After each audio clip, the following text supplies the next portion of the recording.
If you were to be talking to a patient or someone who's just kind of new to medicinal mushrooms and wanting to kind of jump into this world a little bit, are there different mushrooms that you would recommend starting out with? And I know that you said that they all kind of have different beta glucans based on their weight, their shape, their size. Yeah, is there ones that you recommend people start with? How do those more minute differences in their chemistry really impact the body? Big question, that one. I threw a Cover all couple the different questions at mushrooms. you. I think it was three in one. Yeah. So, So if someone's not familiar with your regular consumption of mushrooms, the first port of call is just from a dietary point of view, getting people to eat. It's just simple culinary mushrooms. So, the Agaricus bisporus is, the place for people to start. So the button mushroom or the portobello represents the easiest financial entry point, and there's some significantly good medicine in those button mushrooms. The next place I go is Shiitake mushrooms. So they're easily available. They can be quite expensive if you buy them fresh, but I buy them fresh and dry.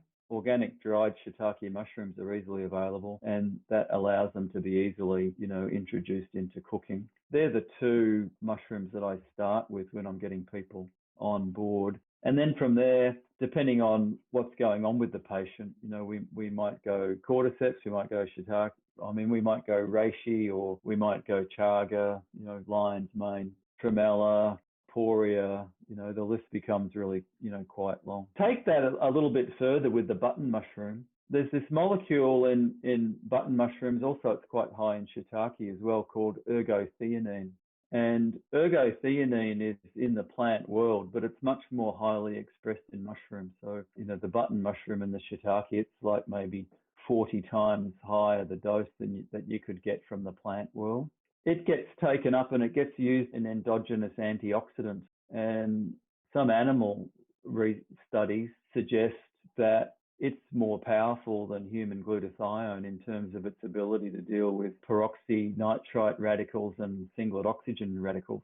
It seems to have this ability to get preferentially taken up into areas in the body that are more stressed, where it plays a role in supporting the body against that stress. When you consume button mushrooms on a regular basis, you're getting, significant doses of this really crucial molecule. And there was a paper published in 2019, and it looked at a Swiss population, and it looked at their diet, and then it followed those people for 21 years, and it did biological assessments of their blood, and it was looking at metabolites of various substances in their blood, and they correlated like 1,000 metabolites across these 3,000 people. They were looking at the metabolites in the blood that most correlated to improvements in cardiovascular disease, reductions in stroke and dementia, etc. The number one thing that came out of this study was ergothionine.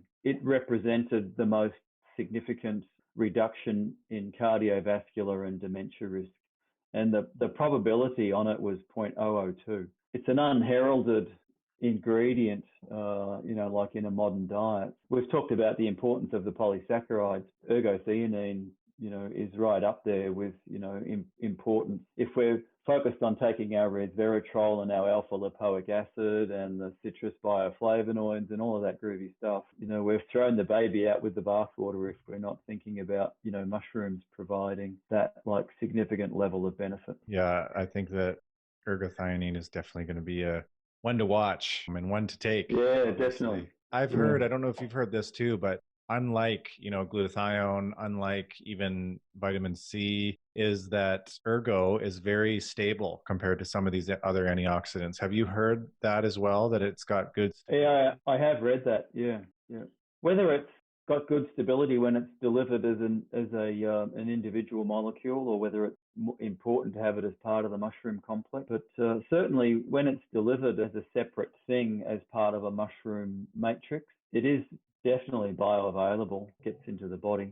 The modern human likes their fads, so there may be an ergothionine fad, which would be great, but the sensibility of it tells me we should be eating a broad range of all of these things. We should be picking out the foods and the mushrooms that deliver the most significant benefit. And if we want to be economical with the way that we choose our foods and get the best value for our dollar, then button and shiitake mushrooms need to be a regular feature of the meal, along with green tea, along with blueberries, along with dark chocolate, along with increased spices in your diet like turmeric and ginger and cinnamon. The modern human, they're quite deficient in this stuff.